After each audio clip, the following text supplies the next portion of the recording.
Hehehe. Finally gue bisa cobain kursi gaming Fabric Premium. Namanya ini adalah Obispade dari The U-Desk. Kita akan bahas si kursi ini, so langsung aja masuk ke videonya. Tech Manis, teknologi masa kini. Halo semuanya, gue Okto, balik lagi channel Tech Manis, teknologi masa kini. Salah satu kursi daily driver di ruangan Tech Manis itu adalah Obis Ergo Chair Pro dari The U-Desk. Kalau itu adalah varian Ergo Chair-nya atau Office Chair. Nah, kali ini adalah varian gamingnya, namanya Obispade. Pertama kali pas gue unboxing, gue sangat-sangat impress ya sama experience pas kita buka dan ngerakitnya. Karena jujur dalamnya itu rapih banget, semua itu dikotak-kotakin dan semuanya diplastikin. Jadi gue merasakan sesuatu yang baru ketika gue ngerakit sebuah kursi yang dimana gue belum pernah rasain experience ini di kursi sebelumnya. Tapi gue tadi lihat kontennya Best Indotech, mereka ada unboxing Secret Lab, ini mirip banget sih. Spade ini aslinya punya dua ukuran, yaitu Queen dan King, dan gue punya ini adalah Queen. Tapi kalau gue cek di Tokopedia mereka itu cuma ada yang Queen doang. Intinya Queen itu cocok untuk orang yang tinggi 165 sampai 190 cm. Ternyata kayak gini lah untuk kursi gaming yang material itu fabric, beneran beda banget sih feel-nya dari kursi gaming yang bahannya itu pakai leather. Cukup bertekstur untuk fabricnya dari Obispade ini. Ada bagian sejenis suede juga yang kita bisa lihat, dan ini bukan untuk pajangan semata, tapi ini ada fungsinya. Kalau gue notice untuk yang di bagian jok itu ketika kita duduk paha kita bisa lebih enak karena dia tuh bagian kanan kirinya kan kayak ada list bordernya gitu ya. Jadi otomatis itu nopang paha kita, dan ketika kita pakai celana pendek kulit kita kena bagian tersebut, ini enak banget. Dan di bagian list kanan kiri juga ada ya di dekat belakangnya sikut. Dan ini juga berpengaruh ketika kita lagi resting tangan, otomatis sikut kita tuh bisa kena bagian tersebut.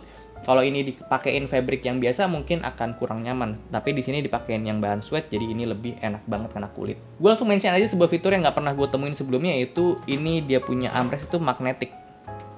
Jadi kita bisa pasang kayak gini aja. Jadi kalau ini kotor atau rusak mungkin kita bisa langsung copot dan ganti aja sama yang baru, atau kita cuci jadi lebih gampang. Dan untuk sistem magnetik lain di sini dia ada di headrest ya, dan gue udah pernah coba sih kalau headrest pakai magnet kayak Automel kemarin. Tapi di sini dia gue notice lebih strong, lebih kuat untuk magnetnya. Untuk bantal kepalanya ini material dalamnya dia pakai memory foam dengan density yang cukup padat. Jadi kalau kita squeeze ini juga lumayan effort ya. Nggak seempuk yang pernah gue pakai juga. Gue pribadi sih sejujurnya nggak terlalu masalah sama density, karena again itu preferensi orang. Menurut gue untuk di bantalnya si Obispade ini bisa dikurangin sedikit untuk kepadatannya jadi lebih soft ya. Gue lebih enak kayak gitu.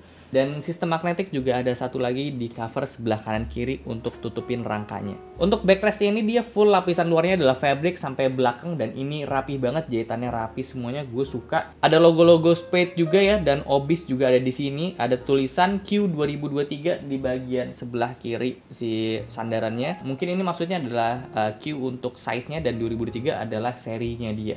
Untuk sandarannya ini lurus aja, nggak kayak kursi gaming yang biasanya itu ada lekuk-lekukan. Yang paling bedain itu adalah di bagian sisi kanan kirinya. Kalau kursi gaming itu pasti ada kayak sayapnya gitu ya, atau border. Dan ini berfungsi juga untuk performance ketika kita lagi duduk sih, jadi bisa lebih fokus gitu ya, kayak dijagain kanan kirinya. Yang paling menarik dari si Obispade ini adalah lumbar support yang kita bisa adjust 4 arah, bisa naik turun dan bisa ke depan ke belakang. Naik turun tentu enak, jadi kita bisa tentuin posisi lumbar kita tuh ada di sebelah mana ya. Kalau misalnya nggak bisa adjust, takutnya terlalu ke bawah atau terlalu ke atas. Dan adjuster depan belakang tuh untuk dapetin feeling si lumbarnya itu lebih berasa atau enggak. Kalau kita semakin ke depanin, makanya semakin ngedorong si punggung kita. Untuk kursi ini gue pribadi set paling depan dan posisinya itu ada di tengah-tengah. Untuk joknya, secara ukuran ini lebarnya menurut gue pas, cuma untuk kedalaman untuk gue pribadi yang tingginya di 170 cm masih lumayan panjang. Jadi lekukan kaki gue di belakang lutut itu masih ngepas banget lah ya. Gue butuh sedikit lebih mundur untuk si joknya. Tapi gue bisa maklum lah ya, karena nggak ada fitur maju mundur juga di joknya kayak di kursi ergo. Makanya dibikin lumayan panjang biar orang tinggi pun masih bisa ketopang di pangkal pahanya mereka. Untuk bentuk joknya sendiri tipikal kursi gaming yang rata depannya, sementara sampingnya itu ada border atau ada listnya bentuk U, jadi kanan kirinya itu lebih tinggi. Untuk density-nya ini tipikal kursi yang punya foam itu lumayan stiff, bukan yang empuk banget, apalagi kalau dibandingin dengan foamnya si Obis Ergo Chair Pro ya jauh banget ya. Jadi emang menurut gue ini adalah kursi yang cocok untuk performance gaming kalian. Somehow ketika gue pakai si kursi ini di awal-awal, first impression gue itu kaget banget karena transisi dari Obis Ergo Chair Pro ke Obis Spade ini. Tapi lama kelamaan gue pakai si Obis Spade, dia punya foam itu gue bisa lebih terima ya, karena mungkin karena didudukin juga udah dipakai, jadi dia lumayan lebih soft dibanding awal-awal.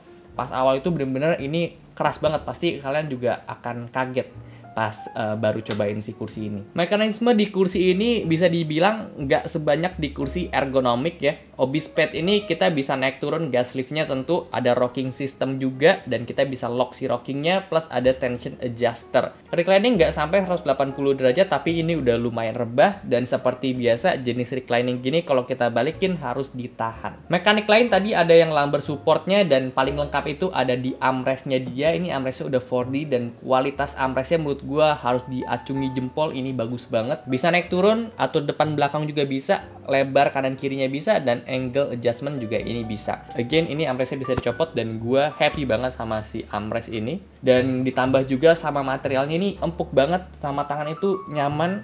Ukurannya juga ini pas untuk tangan kita. Jadi sih gua nggak ada komplain sama sekali sama armrestnya dia. Untuk posisi duduk di sini gue pengen bahas ada beberapa. Yang pertama itu ada di mode kompetitif. Biasanya kita duduknya itu lebih tegap dan lebih dekat sama monitor biar lebih fokus. Nah, di kursi ini tuh kita bisa set recliningnya ke paling depan. Jadi memang ini agak sedikit ngedorong punggung ya.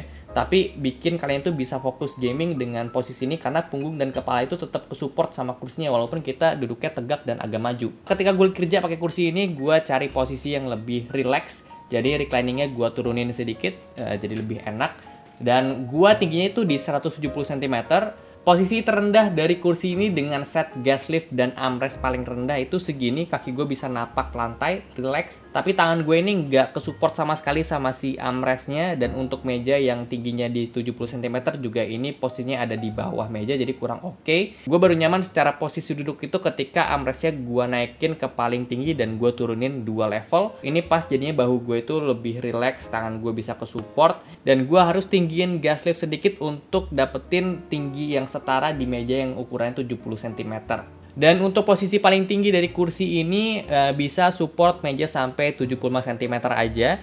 Jadi ini nggak terlalu tinggi untuk gas liftnya dia. Jadi untuk kalian yang punya meja lebih dari itu, gue saranin sih kalian beli meja baru aja. Atau kalian bisa tukar gas liftnya.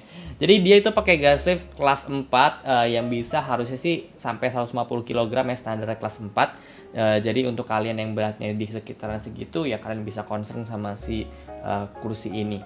Untuk base kaki ini full metal dan rapi banget, one piece, jadi nggak ada sambung-sambungan. Ini semuanya di molding dengan baik. Dan untuk caster wheelnya juga ini smooth banget, jadi gue suka untuk gerak-gerakin si kursi ini. Very nice. Dan gue dapat info soal kursi ini tuh harganya ada di 4.990.000. Harga yang tergolong murah untuk di kelasnya kalau dibandingin sama Automel dengan Secret Lab juga. Dan ini dia dapat garansi 2 tahun, which is good ya. Dimana ini dia udah ada fitur yang tadi 4 arah untuk pengaturan si lumbar supportnya, dimana si Automel itu nggak ada pengaturan tersebut, cuman ada depan belakang aja, jadi cuman 2 arah aja untuk Automel. Jadi ini harga si Obis Spade menurut gue oke banget, di bawah 5 juta ya, 5 juta kurang 10.000 lah, tapi ini oke banget untuk harganya. Cara bahan gue suka material fabriknya ini beneran enak banget. Ternyata gue suka sama fabric dari kursi gaming, tapi gue tetap lebih suka kursi kerja atau kursi ergo ya, jelas ya. Kursi ergo chair itu di gue pribadi lebih nyaman aja. Cuman kan again balik lagi soal ke selera orang ya. Memang kalau kursi gaming ini lebih kelihatan gahar gitu, lebih kelihatan keren aja kalau di ruangan, desainnya tuh lebih mantep menurut gua. Kalau kursi ergo tuh emang untuk sebagian orang kelihatannya agak aneh gitu ya untuk desain kursi ergo. Yang harus jadi catatan sih menurut gua ada di foamnya dia. Again tadi gua bilang si foam ini tuh lumayan firm lah ya, kita bisa bilang. Gue nggak bisa bilang ini kursi yang soft banget atau empuk banget si foamnya dia. Jadi pertama kali gue duduk di foamnya ini emang kayak bingung gitu sih, apalagi gue habis pindah dari si Ergo Chair Pro ya. Cuma somehow dipakai beberapa hari, gue udah mau seminggu ya pakai kursi ini, dipakai untuk kerja, jadinya lama-lama empuk juga gitu. Jadi kebiasa untuk badan gue duduk di kursi ini, dan bukan yang nggak nyaman gitu, nggak, tetap enak, tetap nyaman duduknya. Cuman untuk selera orang kan bisa beda ya. Build quality-nya nggak ada masalah, ini bisa sampai 150 kg untuk yang Queen, dan yang King itu bisa sampai 180 kg, tapi yang King itu gue nggak tahu variannya masih ada atau enggak, karena di Tokped cuma ada yang Queen aja. Ya, akhirnya gue sih puas ya bisa rasain kursi gaming fabric, karena sebelum itu belum pernah cobain. Tapi tetap gue sih lebih suka kursi ergo ya. Kalau kalian gimana? Lebih suka kursi ergo atau kursi gaming fabric, atau bahkan gaming leather? Jadi ya mungkin segitu aja untuk video kali ini. Thank you banget untuk kalian yang udah nonton. Kalau suka boleh like, share, dan subscribe. Gue Okto, sampai jumpa di video selanjutnya. Terima kasih.